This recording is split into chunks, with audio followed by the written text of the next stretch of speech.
I feel like Deshaun Watson is going to end up being a consistent conversation all the way up until the draft.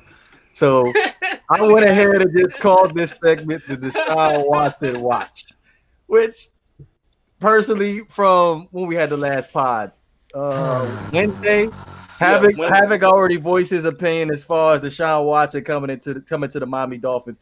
But in general, Deshaun Watson out of Houston is looking like almost like a guarantee. yeah. Shake, I didn't exactly hear what your thoughts about Deshaun Watson was, so I'm gonna go ahead and let you have the floor about that first. To be honest with you, I really don't care. I mean, one way or another. If he's on the team, hey, welcome to the Dolphins. If he's not, I don't care. That's the thing about me. I root for Tua, but if he's not a Dolphin anymore, I'm not gonna root for you anymore. My favorite Dolphin player is like my favorite piece of chicken. He asked me, say, hey, this guy had a bucket of chicken. Say, what's your favorite piece of chicken? I said, what's in there? He said, wings. Well, that's my favorite piece of chicken. So that's how I. That's how I what?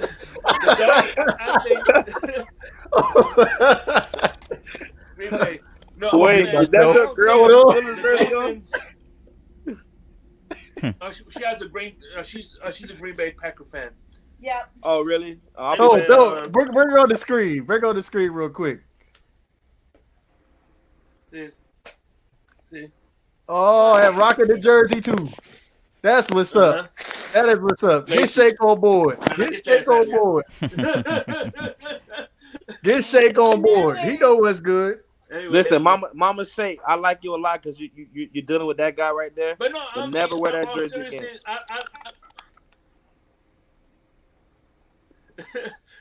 Look, as far as I'm concerned, I'm for it either way, man, because it's all about improving your team. Because I feel that Tua can improve, but if you can improve now, why not? Yeah. I'm up for it. I'm good Havoc, either way. Havoc, I got you, dog. I got you. So this is what I did today for you. This is what I did today because I know you was like, I don't want to mess up our cap or whatever. So I know a lot of people be like, Madden is trash or whatever, but Madden is very, very accurate when it comes to salary cap. Madden is trash. And how to manage rosters, right? So I went ahead and did the trade. I'm gonna break it down for you, Havoc. Are we really using Madden for statistical analysis? Yeah, like LeBron No, Madden's salary cap is pretty damn accurate. LeBron James, he plays 2K to figure out which players he can play well with. So we're gonna use Madden real quick, right? But 2K is an actual good game, though. I'm not disagreeing with you, but Madden, as far as salary is concerned, I number crunch and everything is fairly accurate. So if we pulled this trade off, now this was what the trade was. I traded Tua, the third pick, and the second round pick, and next year's first round pick for Deshaun Watson and Will Fuller, right? Okay. So you can bring back Fuller. Well, they're gonna tag Fuller for us. Fuller is gonna be facing, I think it's a 3 or 4 game suspension if I'm not mistaken. Oh, that's great. Yes. So we get a receiver. We get a receiver, and we get. Was that for PEDs? Somebody looked at it while I was that for PEDs that they got him for? I don't know, but look that up for me. But you get a receiver and you get Watson. God, they got him for PEDs. So basically the cap hit for the Dolphins if they have Deshaun Watson for the 2021 season, you're only gonna be facing about $10 million because $5 million is going to the signing bonus, and the Texans have to cover that signing bonus, right? So you're good to go on the cap. Now, at the end of the 2021 season, that's when it gets a little bit tricky. But the Miami Dolphins have the depth to make this happen. So for this to work, you're gonna have to cut. You either have to cut or trade Xavier Howard or Byron Jones. But most likely it's going to be Xavier Howard if we don't get this contract done. I think you end up saving like $8 million in cap space if you cut Xavier Howard. And then of course you're gonna you like Andrew Van Ginkel, right? Yeah. All right. So you get rid of Shaq Lawson. He gone, right? Oh my gosh. He gotta Oh go. God. He gotta go. What the hell is wrong with you We gotta- smoking? No. So everybody gotta go. I ain't done yet. And then Bobby McCain, he gotta go. All players that should have been gone a long time ago anyway. Thank you, Banks. So Okay. those players gotta go. So Okay. 2021 is straight. But here's the thing: with 2022, you gotta have a decision you're gonna have to make as far as Xavier Howard is concerned. You gotta Xavier Howard or Byron Jones moving forward to 2022. You're gonna have to make a decision. Which at that point, I think Noah Benogany should be up to speed as far as the kind of corner we expect him to be at that point. And again, Xavier Howard and Byron Jones, they're both about to hit 30. So play that in consideration too. But the floor is yours. Well, I appreciate your Madden-driven statistical breakdown of the Deshaun Watson trade. First, I think there's a number of points to touch on. Number one, I don't know if he necessarily put this out. I think maybe it was probably one of his peoples or his agents, something like that, put this out there. I think what he's on a very basic level, what he's really trying to get the point he's really trying to get across is to the Houston Texans: if you continue to run your business the way you've been running business, I'm not staying around for that. That was the shot across the bow, right? Mm-hmm.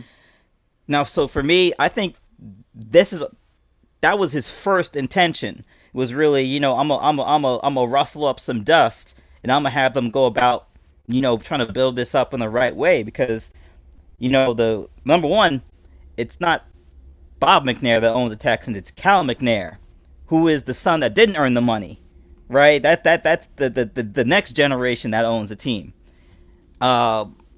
Secondly, you have a situation where they spent hundreds of thousands of dollars to go about looking for a GM in the right way, and they ended up hiring somebody that wasn't even on the list of candidates to be vetted.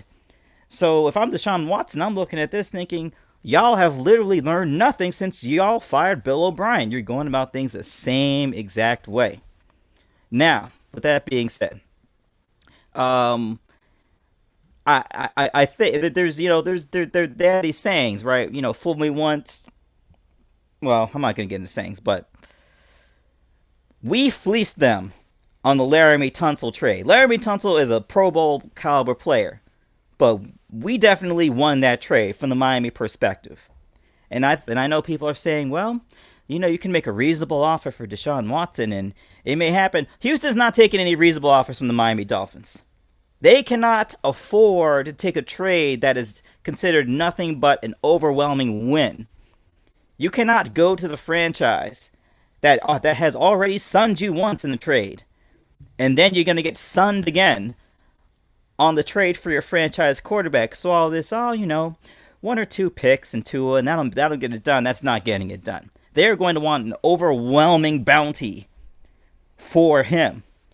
And, I know people are saying, I know the word is out there, we'll make a reasonable trade. Well, I'm of the opinion that I don't think the Miami Dolphins will put the best trade on the table for Deshaun Watson.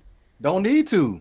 I don't think so. And that whole no trade clause thing, It'll be if Deshaun Watson is as serious as he appears to be about wanting to get out of Houston, I don't think that's going to be an issue with him going anywhere else. So for me, it all seems to be a bit of a smokescreen that was put up because Deshaun Watson wants the Houston Texans organization to get their act together and start going about things in a professional way. And if they don't, then he wants out.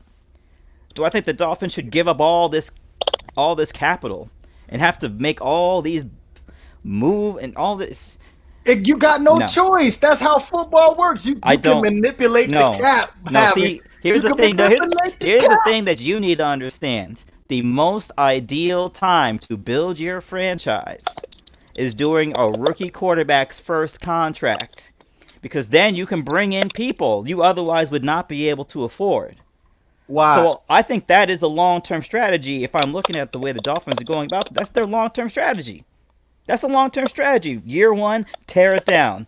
Year 2, acquire more picks, build up the defense. Year 3, build up the offense. That appears to be the long-term strategy they're working. Big Hearn, I just laid this all on the table for him, and he ain't rolling with it. And I traded the 2 first-round picks, the 3rd and the 18th. So it's not going to be enough. You get to keep that first, second-round pick, and you get Najee Harris, like everybody crying about. That's not going to be enough to get Deshaun Watson. At this point, if this draws all the way up until the draft havoc, they got no choice. They're gonna have to cave, because if Deshaun Watson becomes a distraction like he is right now, he already put out on his Twitter, y'all don't need to be marching the streets of Houston right now. There's a pandemic going on. You should be doing that on my behalf. So this is just gonna keep on heating up. By the time that happens, and then the Texans are gonna cave. I can see it right now. They're gonna cave. Havoc. They're gonna cave. Boy. Like the stock market this year, it's gonna cave. Well, listen, if the Texans do cave, then Deshaun Watson is absolutely right about that organization. It is a trash organization. If you give up the bounty they gave up for Laramie Tunsil, and then you get sunned on the trade for your franchise quarterback, then everything Deshaun Watson said about the Houston Texans is absolutely true. If they legitimately take two picks, they legitimately take only two picks for Deshaun Watson, they deserve to be 2-14 next season. That is an awful trade for them to take. But if they want to make it, go ahead and make it.